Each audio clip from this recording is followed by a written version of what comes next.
जब हम बाजार से कोई नई वॉशिंग मशीन लाते हैं या कोई स्मार्ट टीवी खरीदते हैं, तो डिब्बे में सबसे पहली चीज क्या निकलती है? हाँ, एक छोटी सी किताब निकलती है, वही ऑपरेटिंग मैनुअल। बिल्कुल, एक ऑपरेटिंग मैनुअल, जिसमें एकदम साफ-साफ लिखा होता है कि कौन सा बटन दबाने से मशीन चालू होगी, कौन सा तार कहाँ जुड़ेगा और अगर कोई लाल बत्ती जलने लगे तो मतलब उसका क्या अर्थ है। सब कुछ एकदम सीधा और सटीक। सही बात है। वो मैनुअल हमारे और उस मशीन के बीच एक पुल का काम करता है। मतलब वो हमें बताता है कि मशीन के भौतिक पुर्जे कैसे काम करेंगे और उसमें कोई भ्रम नहीं होता, बस सीधे निर्देश होते हैं। हाँ, लेकिन जरा कल्पना कीजिए, क्या हो अगर हमारे हाथ में कोई ऐसा मैनुअल लग जाए जो किसी कपड़े धोने की मशीन का नहीं, बल्कि इस पूरे इंसानी समाज का हो, अरे वाह, ये तो बहुत बड़ी बात हो गई। है ना? एक ऐसा मैनुअल जो बताए कि मानव शरीर की जटिल रचना कैसे काम करती है और यहाँ तक कि इस पूरे ब्रह्मांड को, मतलब पूरे यूनिवर्स को चलाने का तरीका क्या है। अगर ऐसा कोई मैनुअल सच में हो, तो वो कैसा दिखेगा? हम्म, अगर ऐसा कोई मैनुअल वाकई है तो देखिए, वो किसी टीवी के मैनुअल जैसा सीधा और सपाट तो बिल्कुल नहीं हो सकता। जाहिर है। वो बहुत गहरा होगा, रहस्यों से भरा होगा और सबसे बड़ी बात, वो प्रतीकों की भाषा में बात करेगा।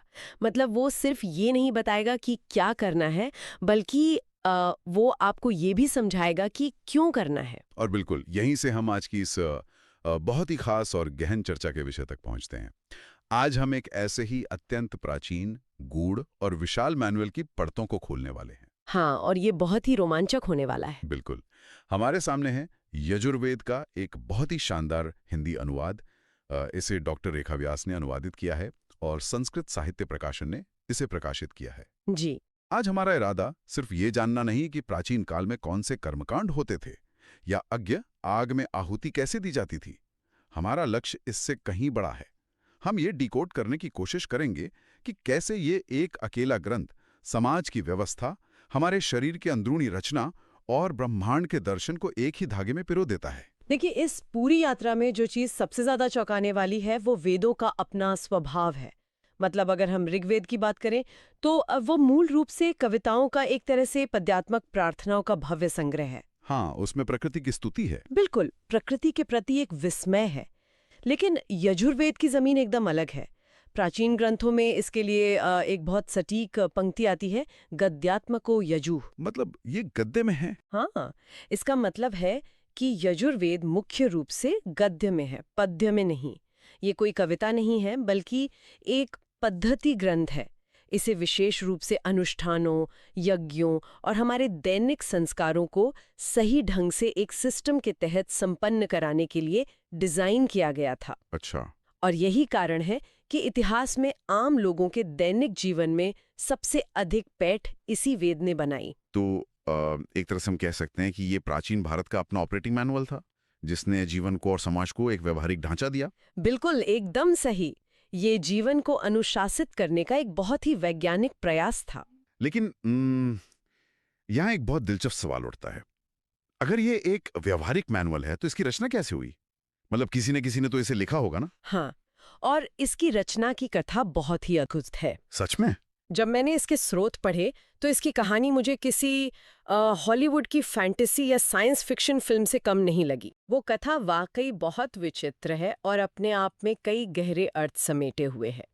देखिए, अगर हम यजुर्वेद के इतिहास में जाएं तो मूल रूप से इसकी 101 शाखाएं बताई जाती हैं। बाप रे, 101 शाखाएं! हाँ, सोचिए, एक ही ज्ञान की 101 अलग-अलग धाराएं।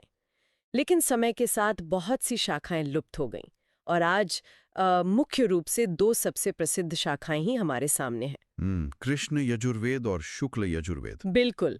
पहली है कृष्ण यजुर्वेद, जिसे हम तैत्तिरीय संहिता भी कहते हैं, और दूसरी है शुक्ल यजुर्वेद यानी वाजसनेयी संहिता। और इन दो शाखाओं के बंटने की कहानी बहुत जबरदस्त है। स्रोतों के अनुसार वेद व्यास के एक बहुत बड़े शिष्य थे, वैशंपायन। हाँ। और वैशंपायन के सबसे मेधावी, एकदम तेज तरार शिष्य थे याज्ञवल्क्य। जी, याज्ञवल्क्य। तो किसी बात को लेके इन दोनों के बीच एक बहुत बड़ा बौद्धिक विवाद हो गया। विवाद इतना बढ़ गया कि वैशंपायन ने गुस्से में आकर कहा कि मैंने तुम्हें जो भी विद्या सिखाई है वो मुझे वापस कर दो। अब आप सोचिए, सीखी हुई विद्या को कोई वापस कैसे कर सकता है? वही तो। लेकिन याज्ञवल्क्य ने जो किया वो हैरान करने वाला था। उन्होंने सीखी हुई पूरी विद्या को उल्टी करके यानी वमन करके अपने शरीर से बाहर निकाल दिया और वो विद्या रक्त से सने हुए काले कणों के रूप में बाहर आई। लिटरली उल्टी कर दी। सुनने में ये दृश्य बहुत ही अजीब और थोड़ा डरावना भी लग सकता है। लेकिन कथा यहीं नहीं रुकती। हाँ। जब याज्ञवल्क्य ने उस ज्ञान को उगल दिया तो वहां मौजूद वैशंपायन के जो अन्य शिष्य थे उन्होंने तीतर पक्षी का रूप धारण कर लिया। अच्छा, पक्षी बन गए। हाँ, और उन तीतर पक्षियों ने उस उल्टी किए हुए ज्ञान को, उन काले कणों को चुग लिया। चूंकि तीतर पक्षी ने इस ज्ञान को ग्रहण किया था, इसलिए इस ज्ञान से जो शाखा बनी वो तैत्तिरीय संहिता कहलाई। संस्कृत में तीतर को तितरी कहते हैं। ओह, तो तैत्तिरी नाम तीतर से आया है। बिल्कुल, इसी को आज हम कृष्ण यजुर्वेद के नाम से जानते हैं। लेकिन याज्ञवल्क्य का सफर यहाँ खत्म नहीं हुआ। जी। ज्ञान उगलने के बाद वे खाली हो गए थे, पर उनके भीतर ज्ञान की भूख खत्म नहीं हुई थी, तो उन्होंने सूर्य की उपासना शुरू की। जी, उन्होंने सीधी सबसे बड़े स्रोत के पास जाने का फैसला किया। हाँ, उन्होंने तय किया कि अब वे किसी इंसान से नहीं बल्कि सीधे ब्रह्मांड के सबसे बड़े स्रोत से ज्ञान लेंगे। और सूर्य ने प्रसन्न होकर एक घोड़े का रूप धारण किया। संस्कृत में घोड़े को वाजी कहते हैं। सही कहा। तो घोड़े का रूप धरे उस सूर्य ने याज्ञवल्क्य को एक नया, बहुत ही क्रमबद्ध और व्यवस्थित ज्ञान दिया। और क्योंकि ये ज्ञान वाजी यानी घोड़े से मिला था, इसलिए इसे वाजसनेयी संहिता या शुक्ल यजुर्वेद कहा गया। बिल्कुल। और अगर हम इस पूरी पौराणिक कथा की परतें हटाएं तो हम पाएंगे कि तीतर और घोड़े वाली यह कथा महज एक फैंटेसी नहीं है। तो फिर क्या है? ये असल में ज्ञान के हस्तांतरण का, मतलब नॉलेज ट्रांसमिशन का एक बहुत ही शानदार रूपक है। मैं भी बिल्कुल यही सोच रहा था। क्या ये प्राचीन काल के बौद्धिक विवादों का एक रूपक नहीं है? जैसे आज के ज़माने में जिसे हम कॉपीराइट की बहस कहते हैं, या फिर जब किसी टेक कंपनी में कोई मुख्य इंजीनियर नाराज होकर कंपनी छोड़ देता है और अपना खुद का एक नया सिस्टम या एक ओपन सोर्स कोड बेस बना लेता है। क्या बात है, ये बहुत ही उम्दा विश्लेषण है ना? याज्ञवल्क्य का पुराना ज्ञान उगलना और फिर शुक्ल यजुर्वेद जैसा ज्यादा क्रमबद्ध सिस्टम बनाना, ये साफ दिखाता है कि प्राचीन भारत में ज्ञान कोई रुकी हुई नदी नहीं थी। उसमें टकराव होता था, बगावत होती थी और उसी बगावत से इनोवेशन जन्म लेता था। एकदम सही कहा आपने। ज्ञान हमेशा एक बहती हुई प्रक्रिया है और ये बहस हमें इस चर्चा के एक बहुत ही गंभीर बिंदु की ओर ले जाती है। आपने कहा कि ये एक ऑपरेटिंग मैनुअल है। हाँ। अब चूंकि ये ज्ञान इतना शक्तिशाली था, ये तय करता था कि समाज कैसे चलेगा, तो जाहिर सी बात है कि इस ज्ञान पर नियंत्रण किसका होगा, ये सत्ता का एक बहुत बड़ा खेल बन गया। बिल्कुल। डॉक्टर रेखा व्यास ने अपने इस हिंदी अनुवाद की प्रस्तावना में इस बात पर बहुत ही स्पष्ट और बेबाक टिप्पणी की है। हाँ, मैंने वो हिस्सा पढ़ा और मैं उनकी स्पष्टवादिता से सच में प्रभावित हुआ। उन्होंने सीधे तौर पर लिखा है कि चूंकि यजुर्वेद अनुष्ठानों और यज्ञों से जुड़ा हुआ ग्रंथ है, इसलिए सदियों तक कुछ लोगों ने, जिन्होंने उन्होंने धर्म के धंधेबाज कहा है, उन्होंने इसका गलत इस्तेमाल किया। ये हमारे इतिहास का एक कड़वा सच है। बिल्कुल। उन्होंने आम जनता को कर्मकांडों के जाल में उलझाकर, उन्हें डराकर अपना स्वार्थ साधा। देखिए, ज्ञान की सार्थकता तभी है जब उसे समझा जाए, लेकिन जब भाषा ही लोगों के बीच एक दीवार बन जाए तो वही ज्ञान सत्ता और नियंत्रण का उपकरण बन जाता है। डॉक्टर व्यास ने स्पष्ट किया है कि आज के समय में वैदिक संस्कृत को समझने वाले लोग उंगलियों पर गिने जा सकते हैं। सही बात है। जब आम आदमी को पता ही नहीं है कि जो मंत्र पढ़े जा रहे हैं उनका असली अर्थ क्या है, तो वो बस आंख मूंद कर विश्वास करने को मजबूर हो जाता है। हाँ, उसके पास कोई विकल्प नहीं बचता। इसीलिए एक सरल हिंदी अनुवाद की सख्त जरूरत थी और उन्होंने अपना ये अनुवाद 11वीं सदी के विद्वान उवट और 16वीं सदी के महीधर द्वारा लिखे गए प्रसिद्ध भाष्यों को आधार बनाकर किया है, ताकि मूल अर्थ से कोई छेड़छाड़ ना हो। तो अगर मैं इसे आज की टेक भाषा में समझूं, तो इसका सीधा अर्थ यह है कि सदियों से भाषा एक तरह का पासवर्ड बन गई थी। हाँ, पासवर्ड। जिसे वो वैदिक संस्कृत रूपी पासवर्ड पता था, उसने सिस्टम को कंट्रोल किया। आम आदमी सिस्टम के बाहर था और अब डॉक्टर व्यास के इस हिंदी अनुवाद ने एक झटके में उस बंद सिस्टम को ओपन सोर्स कर दिया है। बिल्कुल, ओपन सोर्स वाली ये उपमा इस पूरी स्थिति को एकदम सही ढंग से परिभाषित करती है। अब कोई भी उस कोड को पढ़ सकता है। और जब ये ज्ञान सबके लिए खुलता है ना, और हम इसके भीतर झांकते हैं, तो हमारी आंखें फटी रह जाती हैं। वो कैसे? क्योंकि आम धारणा ये है कि यजुर्वेद में सिर्फ ये लिखा होगा कि यज्ञ कुंड की लंबाई कितनी हो या कौन सा मंत्र कब पढ़ना है, लेकिन यजुर्वेद यज्ञ को महज आग जलाने तक सीमित नहीं रखता। वह इसे एक बहुत ही वृहद और ब्रह्मांडीय रूप में देखता है। अरे हाँ, ये बात मुझे स्रोत पढ़ते हुए सबसे ज्यादा हैरान कर गई। मतलब इसमें यज्ञ की तुलना आग से नहीं, बल्कि एक विशाल वृषभ यानी एक बैल से की गई है। जी, एक प्रतीकात्मक बैल। एक ऐसा बैल जिसके 4 सींग हैं, 3 पैर हैं, और बताया गया है कि ये 3 पैर असल में 3 वेदों के प्रतीक हैं। उसके 2 सिर हैं और 7 हाथ हैं, जो संस्कृत के 7 छंदों को दर्शाते हैं। और ये भी कहा गया है कि ये बैल 3 संध्याओं में बंधा हुआ है। हाँ, ये इमेजरी अपने आप में इतनी शक्तिशाली है कि ऐसा लगता है जैसे यज्ञ कोई काम नहीं, बल्कि खुद एक जीता जागता प्राणी हो। यही प्रतीकात्मकता ही वेदों की असली चाबी है। जब वो यज्ञ को एक बैल के रूप में चित्रित करते हैं, तो वो बता रहे हैं कि यज्ञ एक ऊर्जावान सत्ता है। ये एक ऐसा इंजन है जो ब्रह्मांड को गति दे रहा है। अद्भुत। लेकिन अगर आपको लगता है कि यजुर्वेद सिर्फ अमूर्त प्रतीकों की बात करता है, तो आपको इसका अध्याय 30 पढ़ना चाहिए। वहां समाज के श्रम विभाजन का, मतलब डिवीजन ऑफ लेबर का, एक ऐसा माइक्रो लेवल विवरण मिलता है जो आज के किसी भी समाजशास्त्री को हैरान कर दे। अध्याय 30 तो मुझे सच में किसी प्राचीन काल के जॉब पोर्टल जैसा लगा। जॉब पोर्टल, हाँ बिल्कुल। मतलब समाज नाम की एक विशाल मशीन है, और उस मशीन के हर छोटे बड़े पुर्जे का अपना एक निश्चित काम पहले से तय कर दिया गया है। सही कहा। और दिलचस्प बात यह है कि इसमें सिर्फ सामान्य पेशों का जिक्र नहीं है। इसमें बहुत ही विशिष्ट कामों के लिए अविशिष्ट लोगों को नियुक्त किया गया है। जैसे कि म्हार की नियुक्ति होगी। रूप और सुंदरता को निखारने के काम के लिए मणिकार यानी जौहरी होगा। बाण बनाने वालों का अलग वर्ग होगा। और बात सिर्फ यहीं तक नहीं है। मृत्यु जैसे गंभीर विषय से जुड़े कार्यों के लिए कसाई की नियुक्ति की बात है। वहीं दूसरी तरफ लोगों के मनोरंजन के लिए वीणा वादक और हंसाने वालों का भी जिक्र है। हाँ, जेस्टर्स का। ऐसा लगता है कि उन्होंने मानवीय जीवन के हर छोटे से छोटे पहलू को देखा और उसके लिए एक पद बना दिया। और यहीं पर यह ग्रंथ अपनी सबसे गहरी समझ दिखाता है। देखिए, समाज का संतुलन कैसे बनता है। क्या एक आदर्श समाज में सब कुछ सिर्फ सकारात्मक ही होता है? बिल्कुल नहीं। यजुर्वेद ये मानता है कि एक संपूर्ण समाज में सुख के साथ दुख भी है। इसलिए अमूर्त और नकारात्मक चीजों के लिए भी विशिष्ट लोगों की नियुक्ति की बात कही गई है। अच्छा। हाँ, जैसे अगर समाज में भारी शोक छा जाता है, तो वहां सांत्वना देने वाले एक विशेष व्यक्ति की जरूरत है। अगर राज्य पर विपत्ति आती है, तो पहले से संसाधनों का संचय करने वाले की जरूरत है। और जो सबसे कमाल की बात मुझे लगी वो ये है कि इसमें जुए के लिए कुशल जुआरी और यहाँ तक कि चुगलखोर तक का सामाजिक वर्गीकरण किया गया है। चुगलखोर, हाँ। मतलब ये बात तो दिमाग हिला देने वाली है। समाज की कोई भी प्रवृत्ति, चाहे वो कितनी भी अनैतिक क्यों ना मानी जाए, उसे सिस्टम से पूरी तरह खारिज नहीं किया गया। उसे भी इस मैनुअल में एक जगह दी गई है। इसे आप प्राचीन ऋषियों की एक बहुत ही गहरी मनोवैज्ञानिक समझ कह सकते हैं। वे जानते थे कि मानव स्वभाव की डार्क साइड को पूरी तरह से दबाया नहीं जा सकता। हाँ, दबाएंगे तो कहीं और से फूटेगी। बिल्कुल। इसलिए उसे स्वीकार किया गया और उसे सिस्टम का हिस्सा बनाकर न्यूट्रलाइज करने का प्रयास किया गया। ये समाजशास्त्र तो है ही, लेकिन यहां से यजुर्वेद की दिशा एक बार फिर मुड़ती है, क्योंकि ये माइक्रो मैनेजमेंट केवल बाहरी समाज तक सीमित नहीं रहता। यजुर्वेद इस बाहरी व्यवस्था को उठाकर सीधे मानव शरीर के भीतर ले जाकर स्थापित कर देता है। एकदम सही। अध्याय 25 में जब हम प्रवेश करते हैं, तो वहां मानव शरीर रचना और ब्रह्मांड विज्ञान का एक अद्भुत संगम देखने को मिलता है।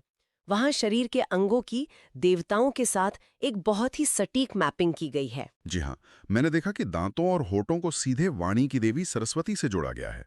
ये तो फिर भी थोड़ा समझ में आता है, क्योंकि बोलने का काम मुख से ही होता है। हाँ। लेकिन उसके बाद हृदय, यकृत यानी लिवर और आंतों जैसे आंतरिक अंगों को इंद्र, मित्र, वरुण आदि देवताओं के साथ जोड़ा गया है। इसके पीछे क्या विज्ञान हो सकता है? इसके पीछे का दर्शन बहुत ही विशाल है। जब आप दांतों और होठों को सरस्वती से जोड़ते हैं, तो बोलना सिर्फ एक शारीरिक क्रिया नहीं रह जाती, तो क्या बन जाती है? वो एक ईश्वरीय कार्य बन जाता है। इसी तरह इंद्र बल के देवता हैं, वरुण जल और व्यवस्था के देवता हैं। जब आप अपने लिवर या आंतों को इन शक्तियों से जोड़ते हैं तो आप खुद को सिर्फ एक हाड़मास का पुतला मानना बंद कर देते हैं। मतलब आप खुद को यूनिवर्स से जोड़ लेते हैं। बिल्कुल, आप अनुभव करते हैं कि आपके शरीर का हर अंग ब्रह्मांड की एक बड़ी शक्ति का प्रतिनिधि है। तो क्या हम कह सकते हैं कि ये मानव शरीर को एक चलता फिरता ब्रह्मांड, एक माइक्रोकॉस्म मानने का सबसे विस्तृत प्रयास था, जहां बाहर का जो अनंत ब्रह्मांड है वो सीधे हमारे भीतर के शरीर से आकर जुड़ जाता है? एकदम सही। ये यथापिंडे तथा ब्रह्मांडे का सबसे पहला खाका है। जो शरीर में है वही ब्रह्मांड में है। और इस लय को बनाए रखने के लिए इस ग्रंथ में संख्याओं और अक्षरों का एक बहुत ही रहस्यमय कॉस्मिक खेल भी देखने को मिलता है। हाँ, वो संख्याओं वाला हिस्सा तो मुझे किसी कोडिंग लैंग्वेज जैसा लगा। कोडिंग कैसे? उसमें बताया गया है कि अग्नि ने 1 अक्षर से विजय पाई, अश्विनी कुमारों ने 2 अक्षरों से, विष्णु ने 3 से और सोम ने 4 अक्षरों से। इसके अलावा गायत्री और त्रिष्टुप जैसे जो छंद हैं, उन्हें सिर्फ कविता नहीं बल्कि ब्रह्मांड को नियंत्रित करने वाले उपकरण बताया गया है। जी। पर 1 अक्षर और 2 अक्षर से कोई जीत कैसे दर्ज कर सकता है? ये सवाल बहुत स्वाभाविक है। देखिए, प्राचीन काल में ध्वनि को यानी साउंड को ब्रह्मांड का सबसे बुनियादी तत्व माना जाता था। बिग बैंग की थ्योरी भी यही कहती है ना। हाँ, महाविस्फोट की ध्वनि। यजुर्वेद मानता है कि हर एक ध्वनि एक विशिष्ट कंपन या फ्रीक्वेंसी पैदा करती है। जब आप एक विशेष लय में उन अक्षरों का उच्चारण करते हैं तो आप असल में ब्रह्मांड की ऊर्जाओं को ट्यून कर रहे होते हैं। तो ये कुछ वैसा ही है जैसे आज हम मानते हैं कि हमारा पूरा डिजिटल ब्रह्मांड, ये इंटरनेट, ये एआई, सब कुछ 0 और 1 के बाइनरी कोड पर टिका हुआ है। बस वे 0 और 1 की जगह अक्षरों की बात कर रहे हैं। ये तुलना 100% सटीक है। वे ध्वनि और संख्या को सृष्टि का बिल्डिंग ब्लॉक मानते थे और इस भौतिक शरीर और अंकों के खेल से गुजरते हुए ये मैनुअल अपने अंतिम और सबसे ऊंचे पड़ाव पर पहुंचता है, जहां विशुद्ध दर्शन शुरू होता है। बिल्कुल। यहाँ आकर सारे कर्मकांड पीछे छूट जाते हैं और जो बचता है वो है आत्मज्ञान। और ये हिस्सा सच में इस पूरी यात्रा का सबसे खूबसूरत मोड़ है, विशेष रूप से अध्याय 31, जिसे पुरुष सूक्त कहा जाता है। मैंने जब इसे पढ़ा तो उस परम पुरुष का जो वर्णन है उसने मेरे रोंगटे खड़े कर दिए। हाँ, वो बहुत शक्तिशाली है। उसमें लिखा है कि उस परम पुरुष के हजारों सर हैं, हजारों आंखें हैं और हजारों पैर हैं। और उस तस्वीर का सबसे महत्वपूर्ण हिस्सा वो पंक्ति है जो कहती है कि वो परम पुरुष इस पूरे ब्रह्मांड को सब तरफ से घेर कर भी 10 अंगुल ऊपर स्थित है। ये 10 अंगुल ऊपर स्थित होने का क्या मतलब है? क्या ये कोई फिजिकल दूरी है? नहीं, ये दूरी नहीं है, ये दर्शन का एक बहुत ही जटिल सिद्धांत है जिसे ट्रांसेंडेंस और इमानेंस कहा जाता है। थोड़ा आसान भाषा में समझाएंगी? बिल्कुल। इसका अर्थ ये है कि वो परम शक्ति इस सृष्टि के जर्रे जर्रे में मौजूद है, वो इमानेंट है, लेकिन साथ ही वो इस सृष्टि की सीमाओं से बंधा हुआ नहीं है, वो इस सृष्टि से परे भी है, वो ट्रांसेंडेंट है। वो सृष्टि में होकर भी सृष्टि से मुक्त है। बिल्कुल। ये विचार अपने आप में दिमाग को झकझोरने वाला है, और ये झकझोरने की प्रक्रिया अध्याय 40 में अपने चरम पर पहुंच जाती है, जहां ईशावास्य उपनिषद के मूल तत्व मिलते हैं। यहाँ परम सत्य को समझाने के लिए सीधे विरोधाभासों का इस्तेमाल किया गया है। हाँ, गति और स्थिरता का। मंत्र कहता है वह गतिशील भी है और स्थिर भी, वह दूर भी है और पास भी। जब मैंने यह पढ़ा तो सच कहूं तो मेरा दिमाग चकरा गया। कोई एक चीज एक ही समय में स्थिर और गतिशील कैसे हो सकती है? आपका चकराना स्वाभाविक है, और प्राचीन ऋषि यही चाहते थे। अच्छा, वो मुझे कंफ्यूज करना चाहते थे। एक तरह से। हाँ, वे चाहते थे कि आपकी तार्किक बुद्धि जो हर चीज को खांचों में बांटकर देखती है, वो यहाँ आकर हार मान ले, क्योंकि परम सत्य को तर्क से नहीं, अनुभूति से समझा जा सकता है। जो अज्ञानी है उसके लिए वो सत्य अनंत दूरी पर है, लेकिन जो ज्ञानी है उसके लिए वो सत्य उसकी अपनी सांसों से भी ज्यादा पास है। ये मुझे आधुनिक विज्ञान की एक बहुत प्रसिद्ध थ्योरी की याद दिलाता है। ऐसा लगता है जैसे हम क्वांटम फिजिक्स के सुपरपोजिशन की बात कर रहे हैं, बिल्कुल वही बात है। जहां क्वांटम स्तर पर एक कण एक ही समय में कई अवस्थाओं में मौजूद हो सकता है। वो लहर भी है और कण भी। यजुर्वेद के ऋषि हजारों साल पहले मानव चेतना के क्वांटम स्तर की बात कर रहे थे। यह बहुत ही खूबसूरत समानता है और इसी क्वांटम दर्शन से यजुर्वेद का सबसे बड़ा मनोवैज्ञानिक सबक निकल कर आता है। एक मंत्र है, तत्र को मोहा कह शोका एकत्व मनुपश्यत।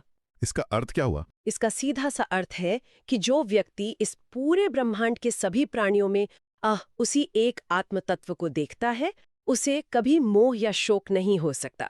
मतलब जब आप गहराई से समझ जाते हैं कि आप और आपके सामने खड़ा दूसरा व्यक्ति असल में अलग अलग नहीं है, तो फिर ईर्ष्या किससे करनी, नफरत किससे करनी? ये तो तनाव का सबसे अचूक इलाज है। बिल्कुल।